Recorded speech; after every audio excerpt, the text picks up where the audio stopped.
لا حول ولا قوة إلا بالله العلي العظيم. أعوذ بالله من الشيطان اللعين الرجيم. بسم الله الرحمن الرحيم. الحمد لله رب العالمين بارئ الخلائق أجمعين، ثم الصلاة والسلام على أشرف الأنبياء والمرسلين سيدنا ونبينا بالقاسم محمد وعلى آلہ الطیبین الطاہرین المعصومین المظلومین. اما بعد الہی انطقنی بالہدی والہمنی التقوی وفقنی لما تحب وترضى واجعل عواقب امورنا خیرا. وکان من دعائہ علیہ السلام فی مکارم الاخلاق ومرضی الافعال. بلند ترین اخلاق اور پسندیدہ ترین اعمال کے بارے میں امام سجاد علیہ السلام کی وہ مشہور و معروف اور مارکۃ الآراء دعا، جسے دعائے مکارم الاخلاق کہا جاتا ہے، صحیفہ کاملہ کی یہ 20ویں دعا ہے، دعا نمبر 20۔ اس دعا میں امام نے ہمیں اخلاقیات کی جو تعلیم دی ہے اسی کے سلسلے میں گفتگو جاری ہے۔ ہم یہاں تک پہنچے اللہم صلی علی محمد وآلہ الی ان دعا علیہ السلام والسبق الى الفضیلۃ وایثار التفضل وترک التعییر والافضال علی غیر المستحق۔ پروردگار محمد و آل محمد پر درود اور صلوات نازل فرما اور مجھے صالحین کا انداز عطا فرما دے، متقین کی زینت عطا کر دے، متقین کی زینت کا لباس مرحمت فرما دے، اور تاکہ میں غصے عدل کو منتشر کر سکوں، غصے کو برداشت کروں، اس کے اوپر کنٹرول کروں، جنگ کی آگ کو بجھا دوں، اختلاف کرنے والوں کے اختلافات کو دور کر دوں، ان کو آپس میں ملا دوں اور نیکیوں کو عام کروں، برائیوں کے اوپر پردہ ڈالوں، میرا مزاج اور انداز نرم رہے، کاندھوں کو جھکائے رکھوں، میری سیرت بہترین ہو اور انداز پرسکون ہو، اخلاق کو پاکیزہ بناؤں اور فضیلت کی طرف قدم آگے بڑھاؤں، فضل و کرم کو اختیار کروں، لوگوں کو سرزنش نہ کروں، اگر کوئی مستحق نہیں ہے تب بھی اس کو عطا کروں، اور حرف حق کہوں چاہے کتنا ہی مشکل کیوں نہ ہو۔ ہماری گفتگو یہاں تک پہنچی تھی کہ والسبق الی الفضیلہ، انسان کو فضائل اور کمالات کی طرف دوڑنا چاہیے، اس کے مقابلے میں کمپٹیشن میں حصہ لینا چاہیے۔ جس طریقے سے ہم اپنے بچوں کو دنیا داری کے کمپٹیشن میں مقابلے کے لیے تیار کرتے ہیں اور ان کا حوصلہ بڑھاتے ہیں، ان کو آگے بڑھنے کی ہمت دلاتے ہیں، اسی طریقے سے امام زین العابدین علیہ السلام ہم کو روحانی اور فضائل و کمالات کی دنیا میں مقابلے کے لیے دعوت دے رہے ہیں، اور اس جملے کے لیے ہی بتا رہے ہیں کہ خدا سے دعا کرتے رہو، خود بھی کوشش کرو، محنت کرو، کمالات روحانی اور باطنی کمالات کی طرف آگے بڑھنے کی خود بھی کوشش کرو، اور اللہ پروردگار سے بھی دعا کرتے رہو، اور دعا یہی ہے وایثار التفضل والسبق الی الفضیلہ۔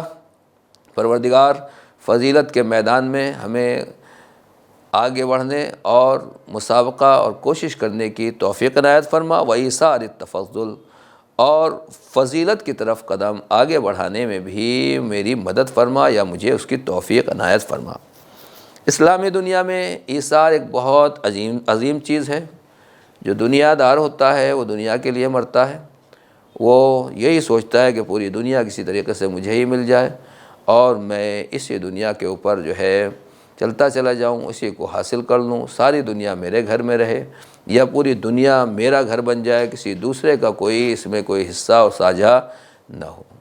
اسلام اس کے برعکس کہتا ہے کہ صرف تمہاری دنیا اتنی ہے جتنی تمہاری ضرورت ہے، ضرورت سے زیادہ ہے تو وہ دوسرے کو دے دو، بلکہ مومن اور واقعاً صاحبان فضیلت جو امام زین العابدین علیہ السلام نے دعا کی ہے کہ پروردگار وَأَلْبِسْنِي زینت المتقین، مجھے صالحین کی انداز عطا فرما دے اور متقین کی زینت کا لباس مرحمت فرما دے۔ تو زینت متقین یہ ہے کہ انسان اپنی ضرورت بھر کا جو سامان ہے صرف اسی پر اکتفا نہ کرے، بلکہ امام کہتے ہیں وَإِيثَارِ التَّفَضُّلِ، پروردگار مجھ کو یہ توفیق دے کہ میں منزل ایثار میں قدم رکھوں اور فضل و کرم کو آگے بڑھاؤں۔ آئیے ذرا پہلے دیکھ لیں خود ایثار کیا چیز ہے۔ دنیا میں آج ذرہ ذرہ اور ایک ایک چھوٹی چھوٹی چیز کے لیے آپس میں لڑائی جھگڑے اختلافات، قریب ترین رشتہ داروں میں، عزیز ترین دوستوں میں، ساتھیوں میں، فیملی اور گھر والوں میں جو کچھ بھی تنا تنی ہے اور کھینچا تانی جسے کہا جاتا ہے اور آپسی رسہ کشی جو کچھ ہے، اس کی وجہ یہی ہے کہ ہمارے یہاں نفسا نفسی کا عالم ہے۔ ہر آدمی دنیا کے لیے مرا جا رہا ہے، مگر امام سجاد علیہ السلام فرما رہے ہیں کہ تمہارے اندر ایثار پیدا ہونا چاہیے۔ ایثار کا مطلب کیا ہے کہ ایثار، مولا کائنات کہتے ہیں الایثار اعلی المکارم۔ دیکھیے دعائے مکارم الاخلاق ہے۔ امام مولا کائنات علیہ السلام نے فرمایا کہ اعلیٰ ترین مکارم کا نام ایثار ہے۔ جس کے اندر بھی ایثار پایا جاتا ہے وہ مکارم اخلاق اور مکارم کی بلند ترین چیز اس نے حاصل کر لی ہے۔ یا آپ یہ فرماتے ہیں کہ الایثار احسن الاحسان، نیکیوں میں جو سب سے اچھی نیکی اور سب سے بہترین نیکی ہے اس کا نام ایثار ہے، اور ایمان کے اعلیٰ ترین مراتب کا نام ایثار ہے۔ وَأَعْلَى مَرَاتِبِ الْإِيمَانِ۔ کیا ہے ایثار؟ فرماتے ہیں کہ عامل سائر الناس بالانصاف، تمام لوگوں کے ساتھ انصاف سے پیش آؤ، یعنی دنیا میں کون کس قوم، مذہب، ملک و ملت، دین، دھرم اور رنگ اور نسل کا ہے، تمہیں یہ نہیں دیکھنا ہے بلکہ تمہیں اس کے ساتھ انصاف سے کام لینا ہے۔ لیکن لوگوں کے ساتھ تو تمہیں انصاف سے کام لینا ہے، لیکن وعامل المؤمنین بالایثار، لیکن مومنین کے ساتھ ایثار سے کام لینا ہے۔ یعنی مطلب یہ ہے کہ جو مومن ہے وہاں معاملہ انصاف کا نہیں ہے کہ میں نے انصاف کر دیا تو میں بڑا منصف ہوں، نہیں، وہاں اگر آپ کے سامنے کوئی مومن ہے اور کسی مومن کے ساتھ آپ کا معاملہ ہے تو پھر وہاں ایثار سے کام لینا ہے۔ ایثار کا مطلب کیا ہوتا ہے کہ اگر مجھے کسی چیز کی ضرورت ہے اور میں اس ضرورت کے ہوتے ہوئے اس چیز کو استعمال نہ کروں، اپنی وہ چیز کسی دوسرے کو عطا کر دوں، دوسرے کو دے دوں، اس کا نام ہے ایثار۔ جو صاحبان حق ہیں ان کو ان کا حق دے دیا جائے، جتنا میرا حق بنتا ہے میں اپنا حق لے لوں، اسے کہا جاتا ہے انصاف۔ جو میرا حق ہے میں لے لوں، جو آپ کا حق ہے وہ آپ کو دے دیا جائے، یہ ہے انصاف۔ لیکن اگر میں نے دیکھا کہ میرا حق زیادہ بن رہا ہے، آپ کا حق کم ہے، یا آپ کا حق آپ کو دے دیا اور آپ کا حق دینے کے بعد پھر میں اپنے حق میں سے بھی آپ کو دے دیتا ہوں، اس کا نام ہے ایثار، یعنی اپنے حق سے کم لینا اور دوسرے کو اس کے حق سے زیادہ دینا، اس کو ایثار کہا جاتا ہے۔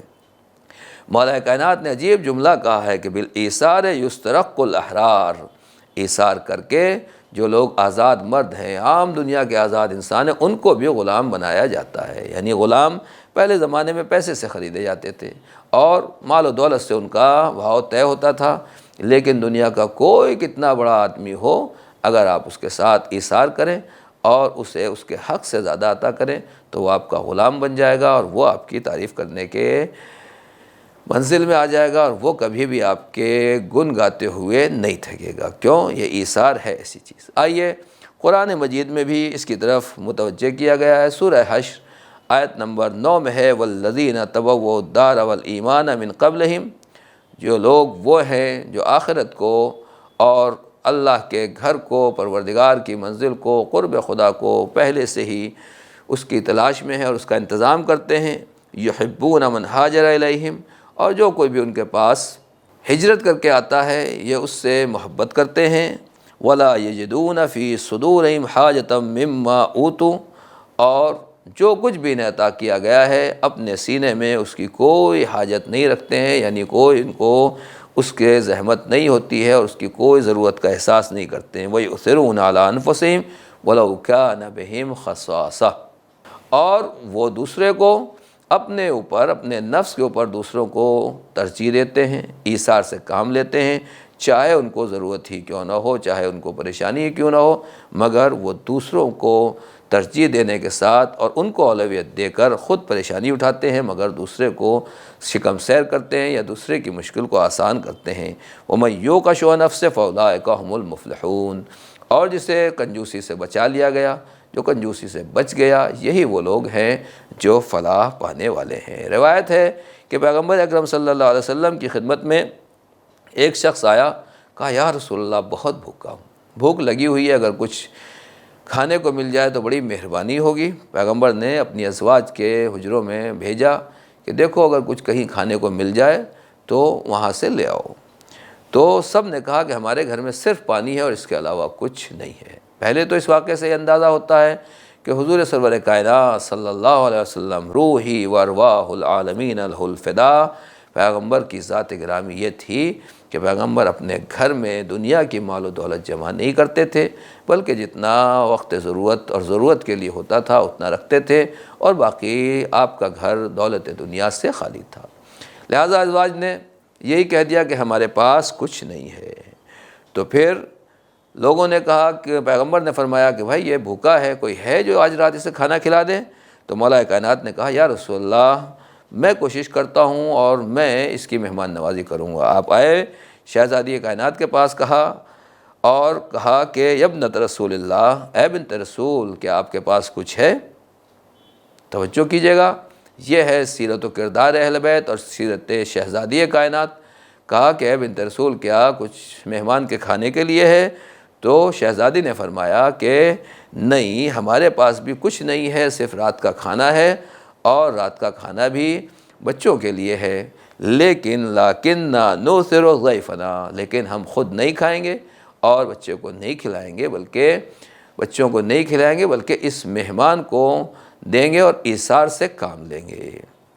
تو آپ نے کہا ٹھیک ہے، بچی کو سلا دو، یعنی گویا جناب زینب، جناب ام کلثوم چھوٹی ہیں، ابھی اس کم سنی میں ہیں کہ بچی ہیں، اور عمر بھی 5 6 7 سال سے زیادہ کی نہیں ہے بلکہ بظاہر بلکہ اس سے بھی کم عمر ہے، لیکن شہزادی اور مولا کائنات کا یہ کردار اور یہ اخلاق اہل بیت دیکھیے کہ انہوں نے اپنی بچی کو سلا دیا اور کہا چراغ کو بجھا دو تاکہ اندھیرا ہو جائے، بچے سمجھیں کہ رات ہو گئی ہے، اور اس کے بعد جب صبح ہوئی مہمان کو آپ نے کھانا کھلا دیا، اور خود جو ہے وہ اس طریقے سے انداز کرتے رہے اور اس طریقے سے پیش آتے رہے کہ مہمان سمجھتا رہا کہ مولا کائنات بھی گویا میرے ساتھ کھانا کھا رہے ہیں۔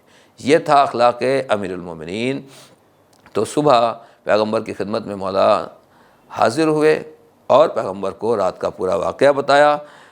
تو ابھی دیر نہیں ہوئی تھی کہ جناب جبرائیل پیغمبر کی خدمت میں نازل ہوئے، اور اللہ نے یہ آیت خدا جناب پیغمبر اسلام کی خدمت میں بھیجی، والذین تبوؤا الدار والایمان من قبلہم یحبون من ہاجر الیہم ولا یجدون فی صدورہم حاجۃ مما اوتوا ویؤثرون علی انفسہم۔ یہ وہ ہیں جو کسی بھی چیز کی دل میں حاجت محسوس نہیں کرتے ہیں، جب بھی ان کو کچھ دیا جاتا ہے تو خود اپنے استعمال میں لانے کے بجائے راہ خدا میں دیتے ہیں اور دوسرے اوپر ایثار کرتے ہیں۔ سورہ حشر آیت نمبر 9۔ تو اس طریقے سے پیغمبر اکرم کا یہ حال تھا۔ واقعاً ذات سرور کائنات اس بات کی سب سے زیادہ مستحق ہے کہ جو نبی مکارم اخلاق کی بلندیوں کے اوپر فائز ہے، وہ ہم کو ایثار کا طریقہ سکھائے۔ اور روایت یہی ہے ام المومنین سے کہ 3 دن تک کبھی بھی پیغمبر نے پیٹ بھر کر کھانا نہیں کھایا، یعنی مسلسل جو ہے وہ پیغمبر ہمیشہ کبھی بھی 3 دن تک پیٹ بھر کے کھانا نہیں کھاتے تھے، بلکہ اکثر بھوکے رہتے تھے یہاں تک کہ آپ دنیا سے چلے گئے۔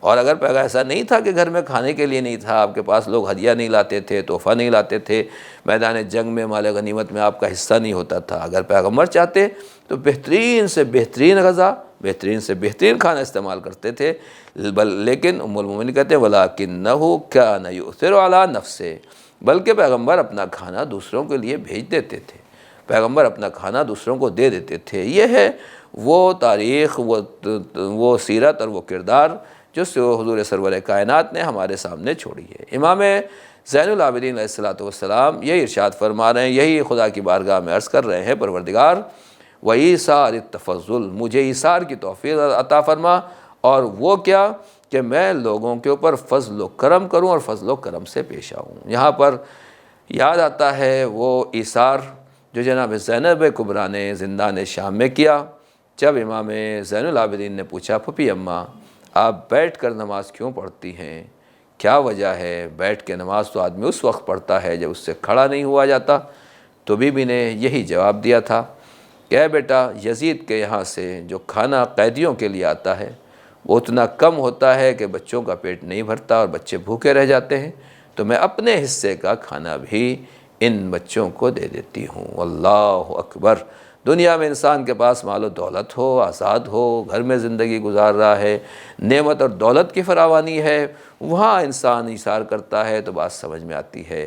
جہاں خود اپنے کھانے کے لیے نہیں ہے، وہاں ایک ماں، وہاں ایک پھوپھی، وہاں ایک خالہ اور وہاں ایک بیوی ذمہ دار قافلہ اپنے بچوں کے لیے اپنے سامنے کا کھانا دے دے اور کمزوری اس منزل کے اوپر آ جائے کہ وہ بیٹھ کے نماز پڑھنے پر مجبور ہو جائے، یہ ہے وہ ایثار کی آخری منزل جو پیغمبر اکرم سے ان کی نواسی نے سیکھی تھی، اور زندان شام میں انہوں نے اس پر عمل کر کے بتایا کہ ایثار ایک ایسی دولت ہے کہ جو ہر جگہ کام آتی ہے، اور اس کا ثواب اور اجر دنیا میں کوئی ادا نہیں کرتا۔ یہ چیز آسانی سے حاصل نہیں ہوتی، خدا سے، پروردگار سے، اللہ سے دعا کرتے رہنا چاہیے، اور سب سے بڑا ایثار یہ ہے کہ انسان فضل و کرم کرنا سیکھے۔ امام سجاد علیہ السلام یہی دعا کر رہے ہیں، وَإِيثَارِ التَّفَضُّلِ وَتَرْكِ التَّعْيِيلِ وَالْإِفْضَالِ عَلَىٰ غَيْرِ الْمُسْتَحِقِّ۔ اس کے بعد امام کا جملہ ہے وَتَرْكِ التَّعْيِيرِ وَالْإِفْضَالِ عَلَىٰ غَيْرِ الْمُسْتَحِقِّ۔ پروردگار مجھے توفیق دے کہ میں کسی کی سرزنش نہ کروں، اسے ملامت نہ کروں، وَالْإِفْضَالِ عَلَىٰ غَيْرِ الْمُسْتَحِقِّ، اور جو شخص مستحق نہیں ہے، لائق نہیں ہے، اس کے ساتھ بھی فضل و کرم کا سلوک کروں۔ گفتگو چل رہی تھی بات ایثار کی کہ فضیلت کو آگے بڑھاؤں، فضیلت کے راستے میں آگے جاؤں، اور پھر اس کے بعد امام کہتے ہیں کہ سرزنش اور ملامت سے بچتا رہوں۔ یہ جملہ انشاءاللہ بعد میں آپ کی خدمت میں اس کی وضاحت کی جائے گی۔ پہلے افضال علی غیر المستحق کے بارے میں آئیے گفتگو کرتے ہیں کہ افضال غیر المستحق کس کو کہا جاتا ہے۔ فضل و کرم ایک ایسی چیز ہے اور ایسی اخلاقیات کی بلند درجہ ہے کہ جس کا کوئی جواب نہیں ہے۔ تو امام خدا کی بارگاہ میں یہی کہتے ہیں کہ دو چیزیں ہوتی ہیں۔ پہلی بات تو یہی ہے کہ انصاف ہونا چاہیے، لیکن انصاف کا مطلب یہی ہے کہ جس کا جتنا حق ہے اتنا اس کو دے دیا جائے، اور اس کے بعد امام کہتے ہیں کہ پروردگار مجھے ایثار کی توفیق دے، یعنی میں اپنے حق سے زیادہ دوسرے کو دے دوں۔ یہاں تو یہ ہے کہ وہ حقدار ہے، لیکن میں اپنا حق بھی اس کو دے دیتا ہوں، یہ در حقیقت ایثار ہے۔ ایک مرتبہ وہ ہے کہ وہ حقدار ہی نہیں ہے، اس لائق ہی نہیں ہے کہ اس کے ساتھ سلوک کیا جائے، اس لائق ہی نہیں ہے کہ اس کو کچھ دیا جائے، وہ مستحق ہی نہیں ہے، پھر بھی میں اس کے ساتھ فضل و کرم کا برتاؤ کروں۔ پروردگار مجھے یہ توفیق دے۔ یہ بہت اعلیٰ کوالٹی ہے اور اعلیٰ درجہ ہے کہ غیر مستحق کو ادا کیا جائے۔ روایت میں ہے، بظاہر امام زین العابدین علیہ السلام سے ہی روایت ہے کہ روز عرفہ آپ میدان عرفات میں تھے، سامنے ایک سائل آیا اور اس نے کہا کہ فرزند رسول کچھ مجھے دے دیجئے۔ امام نے اٹھا کے اس کو جو کچھ بھی ہو سکتا تھا وہ دے دیا۔ برابر میں لوگ بیٹھے ہوئے تھے، رہتے ہیں لوگ ہر جگہ ہر زمانے میں، امام کے پاس بھی تھے۔ کہا مولا کیا اس کو دے رہے ہیں؟ یہ آدمی تو پروفیشنل ہے، اس کا کام ہی یہی ہے مانگنا کھانا اور ادھر ادھر جا کے لوگوں سے سوال کرنا، دست سوال پھیلانا، اس کا یہی کام ہے، کیوں آپ نے اس کو دیا؟ تو امام نے کیا جواب دیا؟ یہ جواب سنیے اور پھر یہ دعا کا اور پھر یہ دعا کا جملہ ملاحظہ فرمائیے۔ کیا کہہ رہے ہیں کہ پروردگار مجھے توفیق دے کہ میں غیر مستحق پر بھی فضل و کرم کروں اور اس کے ساتھ بھی فضل و کرم سے کام لوں۔ امام نے فرمایا کہ ٹھیک ہے وہ مستحق نہیں ہے، لیکن مجھے خطرہ یہ ہے، ڈر اس بات کا ہے کہ کبھی کوئی میرے سامنے مستحق آ جائے اور میں غیر مستحق سمجھ کے اس کو ریجیکٹ کر دوں، اسے واپس کر دوں اور اسے خالی ہاتھ بھیج دوں اور اس کی سزا میرے اوپر آ جائے، اس کی سزا مجھے بھگتنا پڑے۔ تو معاملہ یہ ہے کہ غیر مستحق کو لوگ سوچتے ہیں کہ یہ مستحق نہیں ہے، اسے نہ دیا جائے۔ یہ بات جہاں شرعی حقوق کا معاملہ ہے، دیکھیے مسئلے کو تھوڑا واضح کر دوں تاکہ ذہن میں کہیں کسی طرح کا کوئی شک و شبہ نہ رہ جائے۔ دو چیزیں ہیں، ایک وہ چیز ہے جو ہمارے اوپر دینا واجب ہے، شریعت کہتی ہے کہ مستحق کو دو، فطرہ مستحق کو دیا جائے، خمس مستحق کو دیا جائے، یا زکوٰۃ مستحق کو دینا واجب ہے۔ تو جہاں پر ایسا معاملہ ہے کہ جہاں ہمیں واجب دینا ہے تو اس واجب میں ہمارا فریضہ اور یہی ہے کہ مستحق کو تلاش کریں، جس کے اندر شرائط استحقاق پائے جاتے ہیں اس کو دیا جائے، اس کے علاوہ ہم نہیں دے سکتے۔ لیکن جو آدمی مستحق نہیں ہے اسے ہم واجب چیزیں نہیں دے سکتے۔ لیکن امام علیہ السلام یہ فرما رہے ہیں کہ غیر مستحق کو میں دوں، یہ در حقیقت مستحب چیزوں کے لیے ہے، جہاں جو چیز واجب نہیں ہے وہاں غیر مستحق کو بھی دیا جا سکتا ہے۔ تو اب امام کیا کہہ رہے ہیں کہ پروردگار مجھے فضل و کرم کی توفیق عطا فرما۔ پیغمبر اکرم فرماتے ہیں کرم الرجل دینو، انسان کا کرم در حقیقت اس کا دین ہے۔ امام حسن نے فرمایا اما الکرم فالتبرع بالمعروف واعطاء قبل السؤال، کرم کا مطلب یہ ہے کہ انسان نیکیاں پھیلائے اور نیکیوں میں آگے بڑھے اور سوال کرنے سے پہلے، ہاتھ پھیلانے سے پہلے عطا کر دے۔ امام حسن کہہ رہے ہیں کہ کرم یہ ہے کہ ہاتھ پھیلانے سے پہلے عطا کر دے۔ امام سجاد یہ دعا کر رہے ہیں کہ پروردگار جو مستحق نہیں ہے میں اس کو بھی دے دوں۔ اور سب سے بڑی بات یہ ہے کہ امام صادق علیہ السلام نے فرمایا کہ 3 چیزیں تمہارے کرم پر دلالت کرتی ہیں، تمہارا حسن اخلاق، غصے کو پی جانا اور اپنی آنکھوں کو حرام سے بچانا۔ دوسری بات یہ ہے کہ کریم سب سے بڑا کون ہے؟ پیغمبر اکرم فرماتے ہیں ان اللہ تعالی کریم یحب الکرم، پروردگار عالم خود کریم ہے اور وہ کرم کو دوست کر رکھتا ہے اور کرم کو پسند کرتا ہے۔ کریم کون ہے؟ کہتے ہیں کریم وہ ہے جو وعدہ کرتا ہے وفا کرتا ہے، اور جب اسے دھمکی دی جاتی ہے یا اس کے ساتھ برائی سے پیش آیا جاتا ہے تو عفا وہ معاف کر دیتا ہے۔ اور اسی طریقے سے یہ بھی امام مولا کائنات نے فرمایا کہ جلدی معاف کر دینا یہ کریم لوگوں کا اخلاقیات میں سے ایک حصہ ہے اور ان کے اخلاق کا ایک پارٹ ہے۔ سنت الکرام الجود، جو کریم لوگ ہوتے ہیں وہ جود و سخا کرتے ہیں، اور یہاں تک ہے کہ ہمیں دوسری قوموں کے بارے میں کیا سلوک کرنا چاہیے۔ آج قرآن کی بے حرمتی ہوتی ہے، اسلامی شخصیات کی بے حرمتی ہوتی ہے، کبھی کوئی پیغمبر اکرم کی شان میں بدتمیزی کرتا ہے، جسارت کرتا ہے، امہ کے بارے میں جسارت کرتا ہے۔ دیکھیے پیغمبر ہمارے نبی نے ہمیں کیا سکھایا، اپنے مسلمانوں کو کیا تعلیم دی، اکرموا کریم کل قوم، ہر قوم کے سردار، ہر قوم کے بزرگوں اور ہر قوم کے محترم لوگوں کا اکرام کرو، ان کا احترام کرو۔ سچے مسلمان کی پہچان یہی ہے کہ وہ دوسروں کے بزرگوں کا احترام کرتا ہے۔ اسی طریقے سے اگر کوئی تمہارے یہاں مہمان آئے تو اس کا بھی احترام کرو، حتیٰ کہ یتیم کا بھی احترام کرو۔ اکرم الیتیم واحسن الی جارک، اپنے پڑوسی کے ساتھ حسن سلوک کرو اور یتیموں کا خیال رکھو۔ اکرموا اولادکم واحسنوا ادبہم، صرف دوسروں کا ہی نہیں بلکہ اپنے بچوں کی بھی عزت کرو، ان کو بھی رسپیکٹ دو، ان کا بھی احترام کرو اور ان کو اچھے طریقے سے ادب سکھاؤ۔ پیغمبر اکرم نے فرمایا انا اکرم ولد آدم، میں آدم کی جناب آدم کے بچوں میں، اولاد آدم میں سب سے کریم اور بلند ترین بلندی کے اوپر فائز ہوں۔ یہ پروردگار کا میرے اوپر احسان ہے، ولا فخر، یہ کوئی فخر کی بات نہیں۔ دیکھیے پیغمبر اتنی بلندی کے اوپر بھی فخر و مباحات نہیں کر رہے ہیں۔ لہٰذا کوشش یہی کرنا چاہیے کہ انسان مکارم اخلاق کی بلندی پر جائے اور خدا سے یہی دعا کرتا رہے پروردگار و ایثار التفضل، مجھے تفضل اور فضل و کرم کو آگے بڑھانے کی توفیق دے، سرزنش کرنے سے، لوگوں کی ملامت کرنے سے میری حفاظت فرما، جو مستحق نہیں ہے ان کے ساتھ بھی فضل و کرم کا برتاؤ کروں، مجھے یہ توفیق، یہ قوت اور یہ سعہ صدر اور وسعت صدر عطا فرما، بحق محمد و آلہ الطاہرین۔ والسلام علیکم ورحمۃ اللہ وبرکاتہ۔